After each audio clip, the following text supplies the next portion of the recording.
Hey guys, welcome to my YouTube channel. Hope you are doing good. അപ്പോൾ നമ്മൾ കുറേ കാലത്തിന് ശേഷമാണല്ലോ ഈ വീഡിയോ ഇടുന്നത്. അപ്പോൾ നമ്മുടെ ഈ വീഡിയോ ഞാൻ ജസ്റ്റ് സ്കൂൾ മുടക്കി ഫ്രൈഡേ പോയതാണ് കേട്ടോ. കഴിഞ്ഞ ഫ്രൈഡേ നമ്മൾ പോയതാണ്. അപ്പോൾ ഞാൻ ഉമ്മാൻ്റെ സിസ്റ്ററിൻ്റെ വീട്ടിലാണ് പോയിരുന്നത്. ഫസ്റ്റ് നമ്മൾ അവിടെ പോയിട്ട് നമുക്ക് ഹോസ്പിറ്റലിൽ പോകണ്ടായിരുന്നു, MS മെഡിക്കൽ കോളേജിലേക്ക്. അപ്പോൾ അവിടെ പോയിട്ട് രാവിലെ പോയി അവിടെ പോയിട്ട് മറ്റേ മൂവിയൊക്കെ കണ്ടിട്ട് കുറച്ചേരം ഇരുന്നു. പിന്നെ ഇതാ ഞങ്ങൾ അവിടെ അൽഫാമും കുബൂസൊക്കെ വാങ്ങിച്ചിരുന്നു. രാവിലെ വാങ്ങിച്ചല്ലേ കൈസ്, ഇന്നലെ വാങ്ങിച്ചത് നമ്മൾ അവിടെ കൊണ്ടുപോയതായിരുന്നു. അപ്പോൾ എന്നിട്ട് ഇതാ ഈ മൂവിയൊക്കെ കണ്ടിരുന്നു, ഞാനത് കഴിച്ചു. എന്നിട്ട് നമ്മൾ നേരെ പോയി ഒരു 10:30 ആയപ്പോൾ നമ്മൾ അപ്പോയിൻമെൻറ്റ്. അപ്പോൾ നമ്മൾ ആ ടൈം ആയപ്പോഴൊക്കെയാണ് പോയിരുന്നത്.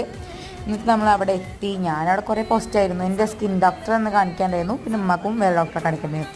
അപ്പോൾ നമ്മളിത് അവിടുത്തെ കുട്ടികളെ പാർക്കാണ് കഴിച്ചത്. കുറേ നേരം അവിടെ നോക്കിയിരിക്കുന്നത് പോസ്റ്റ് അടിച്ചിട്ട്. പിന്നെ നമ്മൾ ഉമ്മാൻ്റെ വീട്ടിൽ പോയി. അവിടെ പോയപ്പോൾ ഞാൻ എൻ്റെ ഇഷ്ടപ്പെട്ട ചോക്ലേറ്റ് ബ്രൗണി കഴിച്ചിരിക്കുന്നു. അപ്പോൾ ഇതൊക്കെയാണ് ഇന്നത്തെ video. See you on my next video. By.